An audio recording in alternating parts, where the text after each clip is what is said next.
Narayana sing wis kasbadan brandat marang donya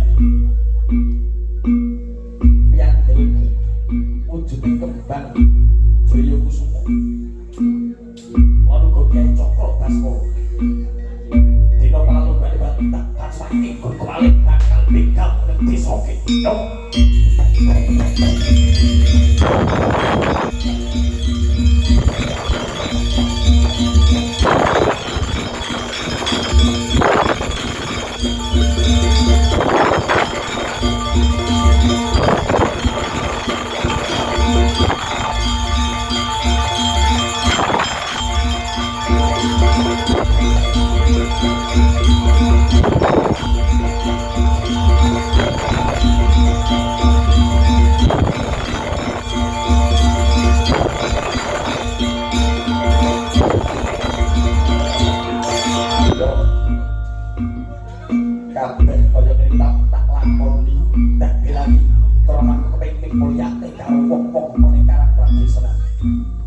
aku kepengin gawe mareke wong sing larat ben gawe mareke wong sing nandang citra Kyai Bratajaya kakangku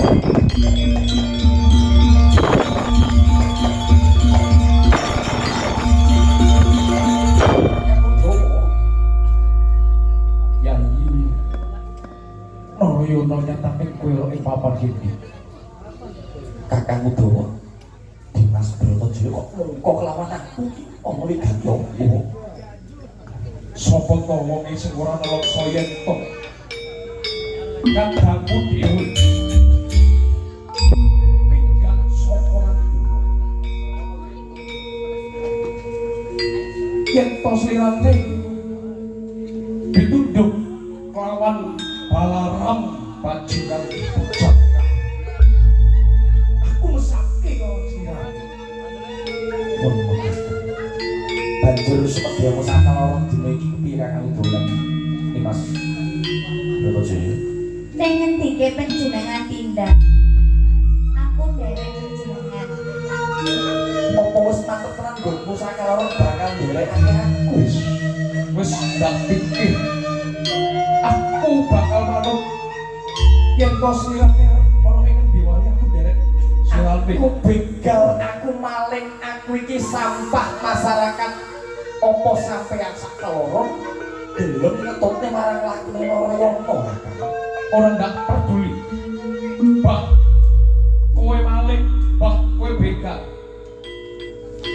arep dadi kaya apa kowe panggah adikku Narayana antep tekadmu kakangku dolan Mas Bratajaya yen to kaya mengkono ndak jarwani luwih dhisik tapi Narayana begal Narayana maling sepisan maneh tak baleni ora kanggo pribadiku iki kanggo kawula cilik kanggo para warga ana ing Mandura lan sak kukuban liyane mbok menawa ana sing ngandhang keceritakan ana sing ngandhang apa citraka duwe asil maling duwe asil begal ki mau diparingake yen to babakan luwe ngelakku lan sliramu kabeh aku ngamen ya iso engko mbok menawa ana wong ribet apa aku nulungi mbok ewang-ewang piye engko jaluk mangan tetep halal kanggo awake dhewe aku wis pitaya marang jeneng sira iya oh aku mbok ajak maling iya mbok ajak begal yo aku sabila marang jeneng sira wis yen to kaya mangkono iki Mas Bratajaya tatak begal tatak begal ya tak jajar begal bisa kaya ngono kaya kuwi Bratajaya yo gue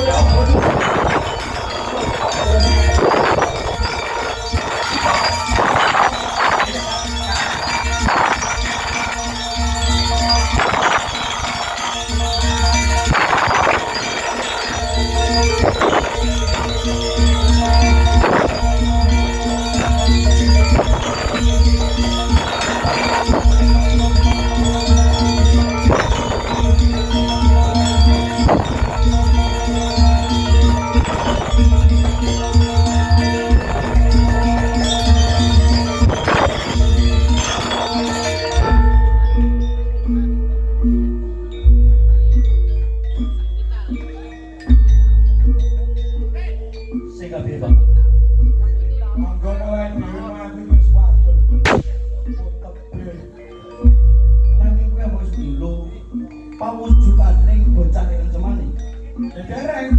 Lho mulo saka kuwi, Pak.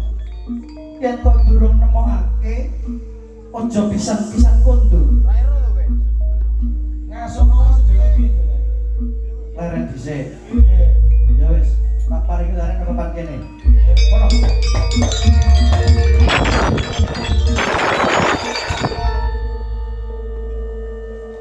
Bondo apa nyawa? Lho. Iki nyapa bocah kok moro-moro bondo apa nyawa? Aku ki begal lho. Lho.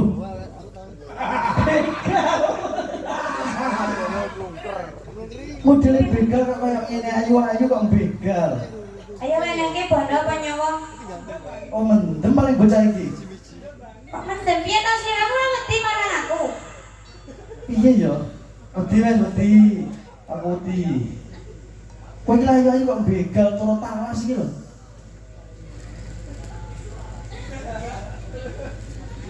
Pilih bondo apa nyawa? Piye ya? Lek pilih nyawamu bondomu kekno aku.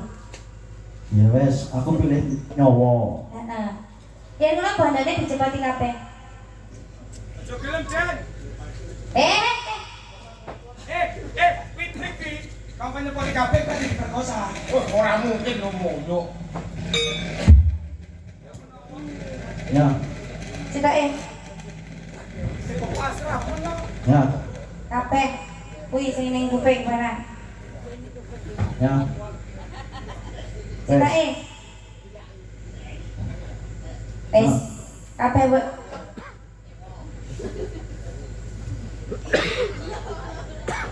Kurang apa ora? Di tekoni mundurmu lho. Wes kono Baryo, kono wes. Tidak bisa. Sik to. Sing kok jaluk ki mau cukup apa ora? Wes cukup. Tenang, cukup. Wes Baryo. Yo sik to. Lah kok sik piye to? Wis begal lawan bondo donyaku. Hah? Saiki aku begal kowe. Tidak bisa. Mas.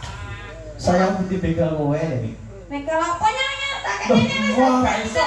ora iso, wis dikene iki patang dikembalikan to. Lah terus, Iku tak begal. lho piye? Ora enek tinggal nangis iki ora enek. Wes saiki ngene wae. Piye? Iki tak kene. Ora, mah. Aku pengen begal jiwa ragamu. Piye? Ayo kene. Lho piye to iki? Oh kita nang kelosan. Lho, aku wis mbok begal ya. Gede, rene. Ayo. Kowe iki lho ayu-ayu dadi begal. Janten kuwi lho akeh konoan kuwi lho. Ayo apa nanti? Mas. Rasa Iki tak apa? kene. Iki tak kene saiki seno Baryo wis ora usah milih-milih. Wis kadung tak kene iki aku yo mau dibalekke no. Yo gede aku begal awakmu. Ngono. Ya iya. Kene. Lah. Nanti ayo. Suara bisa ora iso nanti kok ya.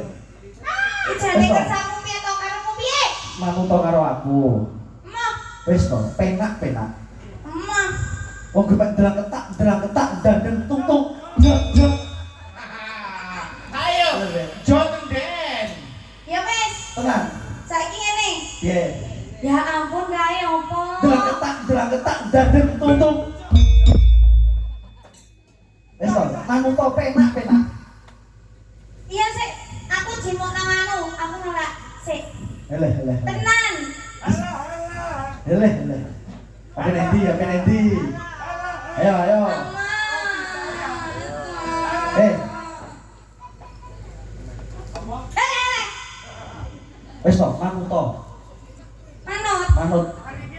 Ya wis. Wong gari menang ngono tok wae. Ya wis. Udah kita mau Ben. Wis. Manut ya. Manut. Ayo. Cekat. Ayo. Apa ini? Ayo. Wong gari manut bae penak lho. Loh.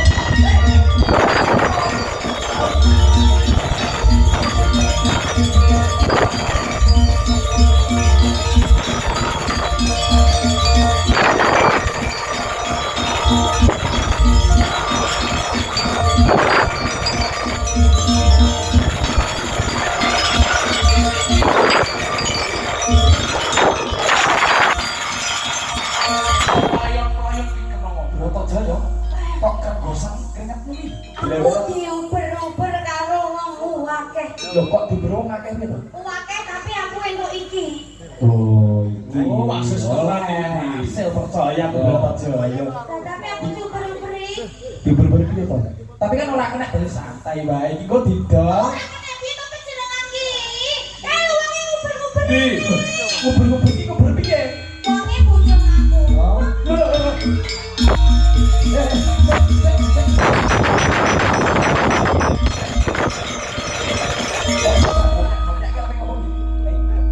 Kae aku bujung lawan putri kan. Kowe ra kae foto kae karo kadangku. Aku ora ngurus iki to. Sing penting dhek kudu tanggung jawab. Ojo digoja, iki adikku.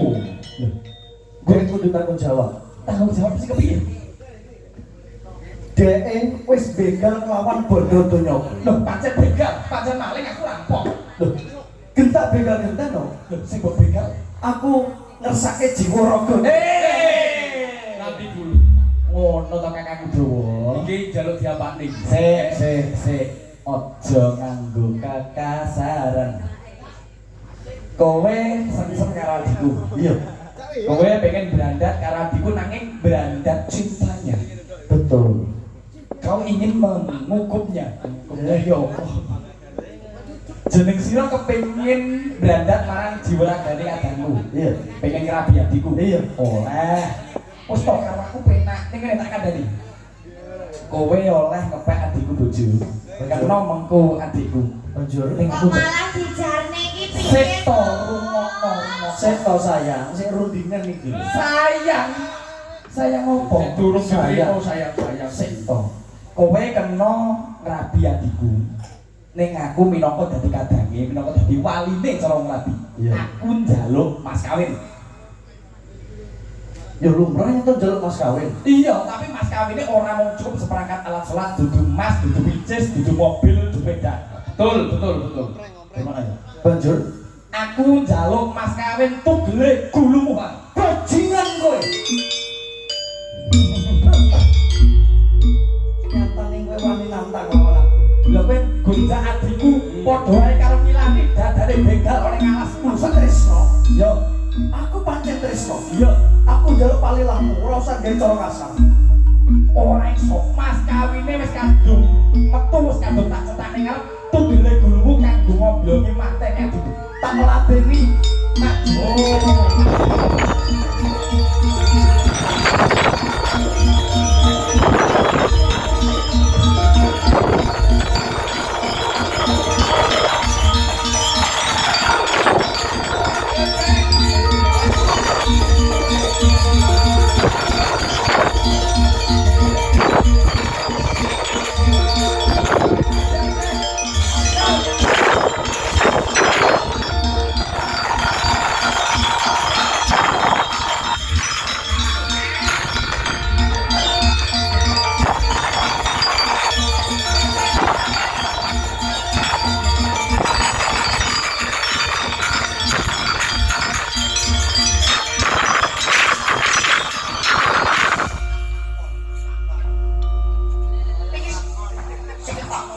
Perkarane ngopo iki perkarane ngopo?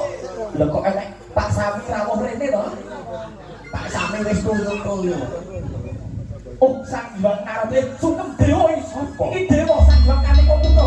Ora tau belum TV. Dewa. Ku dewa. Ora tau delok Krisna Buana karo Modele kaya mentok. Lho, iki ngene-ngene dewa sang. Oh ya, ngapunten. Dewa kuwi gedhe dawa. Oh nggih. Sang Hyang Bathara Anoman. Lho, putih-putih. Oh tak sedane. Oh sampe sidak kok. Kuwi Bathara ngeceng. barang. Kamu ngomong apa? Gara-gara Panjenengan kok pisah yen kawula dadak kalian pawongan menika kula. tak bujang ora ora ya ana. Iki Dan iki mau perkarane ngopo ta? Kowe iki sadulur lho. lho, sadulur terus piyambake badhe berandan kalian kadangku. Ngerti ya, kuwi mau putrane utawane wayahe marang Basukunti.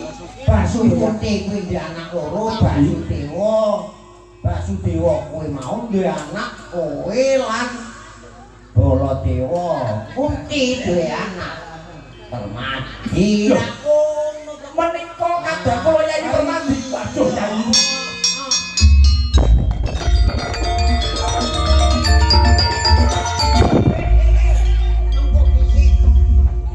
aku burung kok Urung wayahe.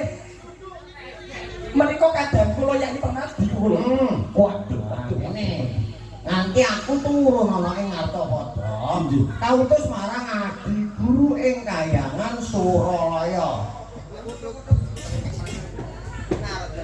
Pangapunten Pikulun. Kula namung ngupadi pawujudaning bocah ireng cemani. Upadi Bocah ireng cemani. Arjunadi Dawa-dawa. bocah cemani kuwi mau ya Narayana. Lho. Kula iki. Lumayan jagat kula pengen pamong kawula. Mulane loro-loro gawe. Ih. Narayana nggonku tumurun Ngartapada kuwi mau nggoleki kowe jalaran ngopo titahe marang adi guru supayane sira bisa mbrasta ana ing Dwarawati Purwa. Oh iki. Yen to bisa ngalahake Yudakala Kresna sira bakal nampa nugraha saka Kahyangan Suralaya. Oh pekaten. Ih. Namung pekaten kula badhe nyuwun inah. Mbok menawi kula badhe ngrabosa dhateng negari Dwarawati Purwa supados rancang kula kepengin nganti kalian Kakang Udawa lan Yai Permadi. Ayo kabeh kowe mau sedulurmu ajaken kabeh mukti ngawit bahwa besukmu gak ana ing Kahyangan Suralaya. Oh gini, lampun pengatan. Kula tak ibar wacana kali Yai Permadi. Yai Permadi, Yai Permadi. Dawa-dawa. Yen to jeneng sira terus motenan kalawan kadangku. Nggih, kula kula tresna sanget. Iya, yen to memang kono sabiyantunen Kakang Narayana ing besok lamun to padha-padha nemu kamulyan. Monggo kula dherekaken. Sekto urung. Pawon apa? Nuwun sewu. Yen to Yai Arjunadi kasebadan ing kuyuk lawan Narayana. Aku saben isuk nyirami kembang, mumpung kembang, sesuk yen to kembang witukul lan mekar, sing mundhuh ora sapa-sapa kejabane Arjunadi. Mungkin kok sampe ngerti. Ora. Oh, tenan bocah kolok. Dengan bakul kembang. Tegese ngene lho. Narayana lak duwe kembang. Nggih. Sing jenenge kembang Bratajaya ya Sembadra.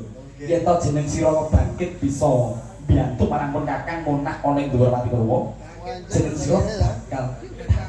Ya, lek ngono kan kula ngene. Nah, ngoten genah kula nggih kula purun. Ya lagi iki jenenge dewa diketak. Nggih, lamun kados pekatan pun kula nyuwun tambahi pangestukan Kakang Purwa brandap tegari Dwarawati Purwa.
Bola Dwarawati Purwa ing Talenggani lagi gancar-gancare goleki bocah ireng cemani. Yo, iya, pancen bener. Yen to kaya mangkono bocah ireng cemani rasa digolek tekan ndi teko dhewe ning Dwarawati Purwa.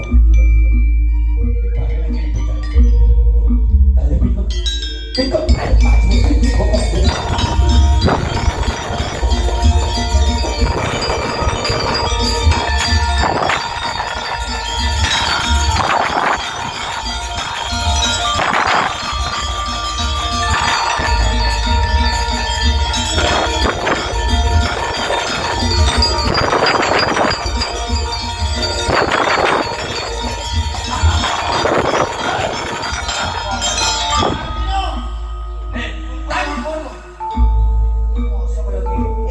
perguruan dhuwur.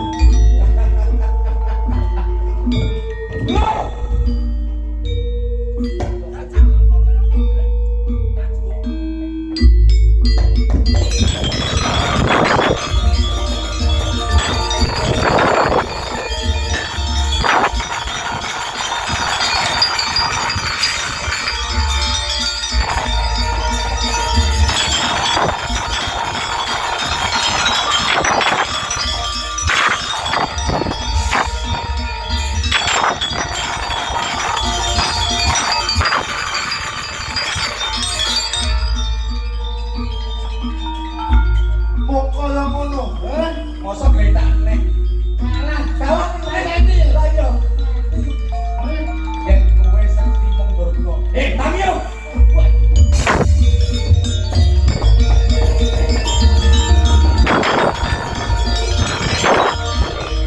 Pak Jobono Boranko.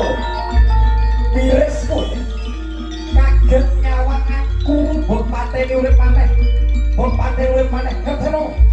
Iki gambare putra Sang Basudewa, Sang Malaya, sang apa sing kampung ning Bangkolo.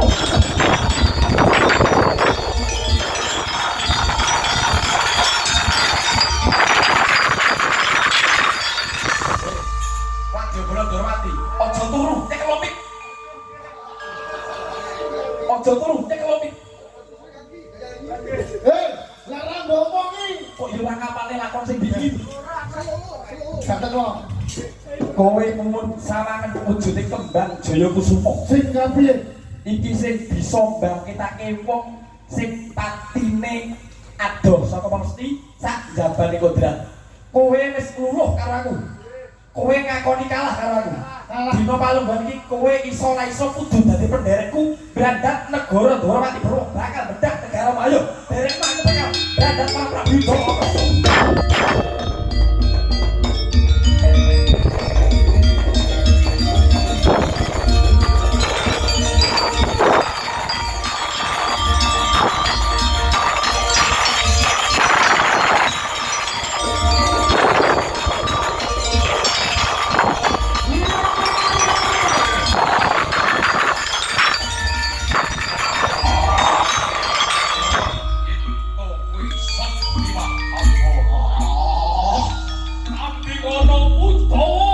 Ayo kelakon tak kelakon.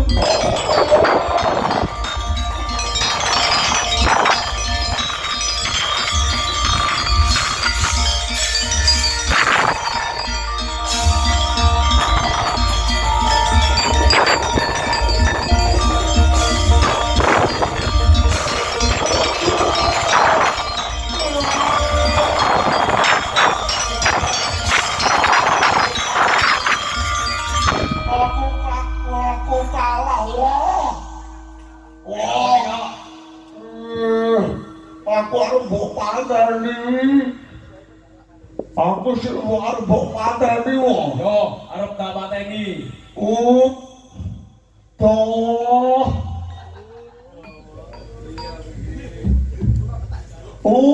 Toh. Kowe ora tak pateni nanging rewang-rewang aku ayo. Mau Aku. aku pateni ana. Ojo.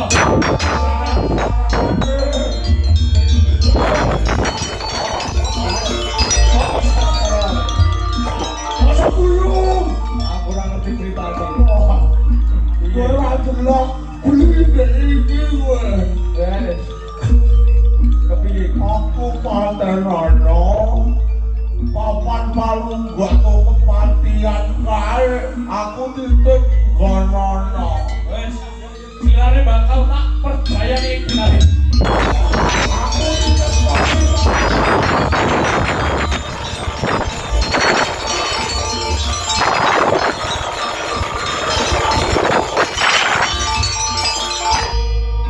Ya yang jelas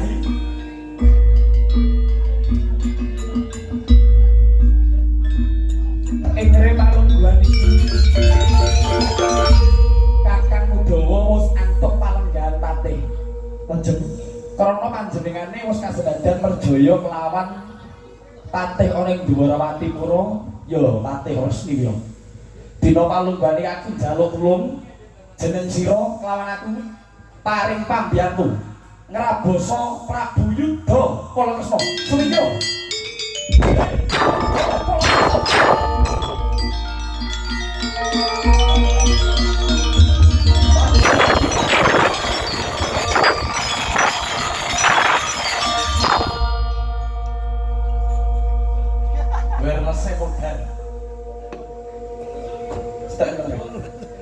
iki ana bocah ireng cemani ya sapa kowe wani nantang karo Prabu Yudha Kalakresna aku Narayana iki kadang warjina dilan uga kakang do Narayana sing kapi kowe manuta karo aku tak pikut tangku upa rampen kon kuarpe arso secaci kare kepenak tembungmu Yudha Kalakresna kowe bisa ngrangket marang Narayana lamun kowe kakang do tak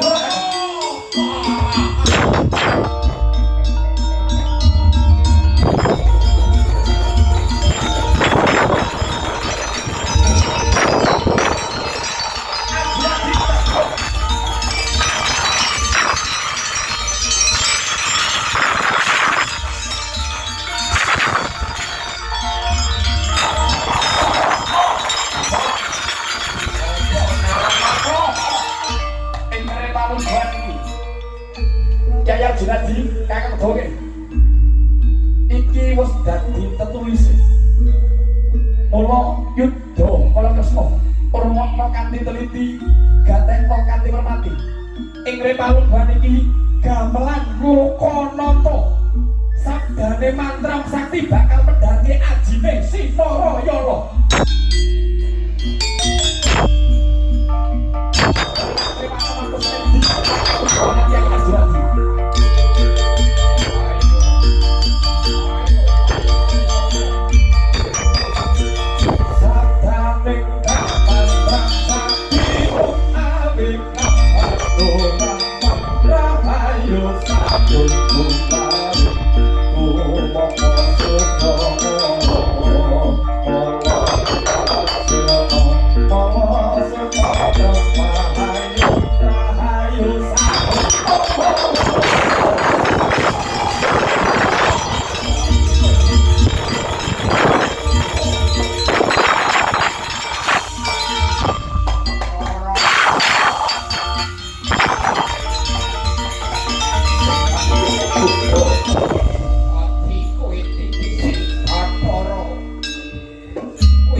Mula gatekno ya aku iki tinitah dening Sang Brahman supayane melu ngrukepi jagat supayane Narayana kanggo kepanjingan dadi kurungan kencanane Sang Hyang Bathara Wisnu kudu andhut kabagyan dening sagunging jagat raya mula lilakno kamur-kamur ing repalungguhan iki kudu rampung nepsumu kang Ngrawara kepingin ngratoni Tribhuwana Suranggakara Suralaya Suradewi sing bakal mbok renggani kowe kudu mandheg tekan semene yo Narayana yen to pancen karepmu aku lila mati saka tanganmu Wacaning Bathara lamun ta jeneng sira wis temekeng pati jeneng sira kudu nglilakake negara Dwarawati Purwa Narayana sing kali aku lila yen to sira arep ngrengkani Dwarawati Purwa ing aku weling marang kowe tak gandhaki besok yen to kowe lakon jumeneng ana ing Dwarawati Purwa sira bakal tak wenehi tetenger Sri Bathara Kresna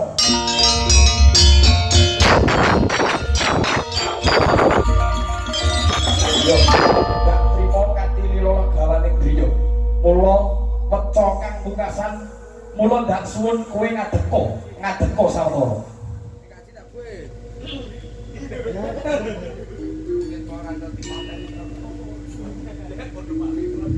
dina palungguhan iki wengakno Pancadriyamu rajuten sekabehing amarah alwapah supiyah mutmainah supayane ora nyripeti anggonmu bali parang tepeng suci.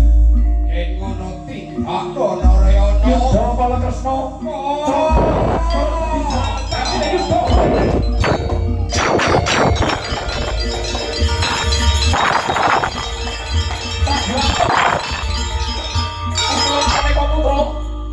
Pukulun kane komputer nyanyi.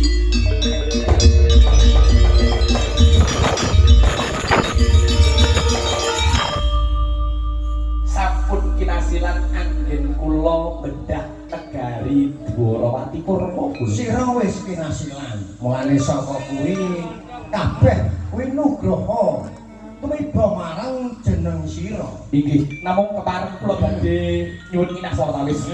Karana kula menika kabiyantu kalian Kakang Udawa keparenga Kakang Udawa ugi sinengkakaken ngaluhur dados patih wonten ing Dwarawati Purwa. Kabeh kuwi mau wis napa kanugrahan. Ayo, bali ana ing Ya jenengan Kakang Udawa, aku ngaturke Gusti Pangestu. Bapak Joko kang ana segara Dwarawati. Pinanjung dadi wong ingsun.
Iki kraton di kok teletong ya pirang-pirang iki.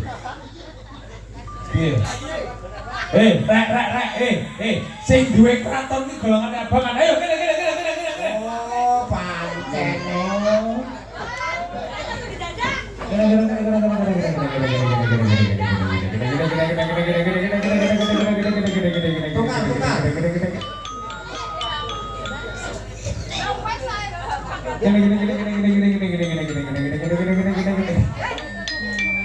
Narayana. Rawuh.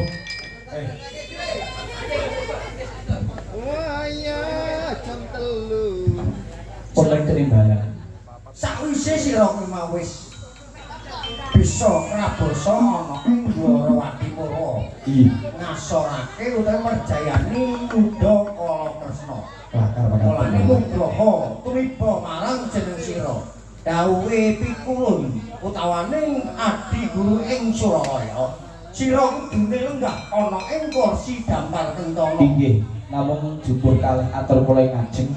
Kula ugi kepengin geret kalian kadang kula sepuh kakang Sepik sapa? Sapa sing mbok sape? Iso kadang kula sepik iki piye to? Mlibet Raka Prabu pangapunten. Cokrone iki yo dingenekne, dinyere. Lha iki era wis manjing ning nganu Jiwaraga. Ya. Kula kepengin dalem Aja lali sesuk go batu. Ya. kula pun pesen dinamo lho saka Prabu. Ya wis. Ngono kuwi gak temen sunggal padha ae. nek kurang dateng sanyo. Kula kepengin geret kalian Kakang Udawa sepados derek gempil kamulyan wonten negari Dwarawati Purwa menika. Kula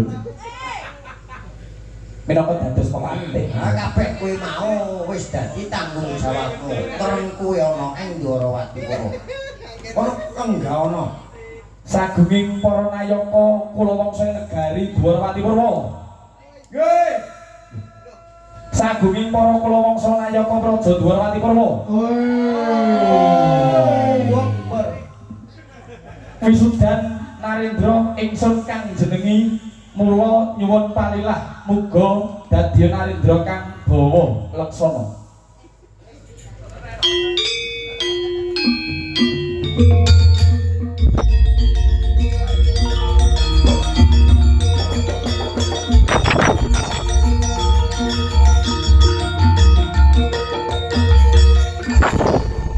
Sakwise sira kuwi mau Inji. Narayana. Ih, sabda-sabda. Sakwise kowe wis lenggah ana kursi Dwarawati. Aku tak bali kayangan. Riyen. Tiketku serane kena. Riyen kula mumpung menika taksih kathah ingkang mekseni. Kula ing benjang badhe netepi menapa kang dados sabda kula utawi atur kula kula. Sing tak pesawatku ki tikete wis Mumpun to. aku kok ora iso munggah nek pesawat itu lah. Nggih pikulun, kepareng kula badhe nekseni karo ingkang paring pambiyantu menika boten namung Kakang Udawa ing Arya Pati. Ing benjang ing antawisipun Adi Bratajaya lan ugi Adi Arjunadi ing tembenipun badhe kula sambutaken. Nah, aku dene bocah padha tresnane. Ora bisa iki. Ora ana lakone dhewe neh. Aku kok ngetek. Lakone ira-irane Parto Krama. Aku wis lak pengen drang-ketak dandeng tutung. Iki Kakang Barep lho, iki Kakang Barep lho, iki Kakang Barep. Blak-ketak tunggu. Keparenga sedaya anak sendi dhateng udar kawula saha meca kawula. Raka Prabu Baladewa kula suwuni panjara pangestu. Eyang Panji Narada kula suwuni panjara pangestu. Ing repalanggan menika ayo sampe keju yo ben ya apa. Wah genderan. Wong selain jejeki aku. Cangkem produk cocok iki terang penak omong.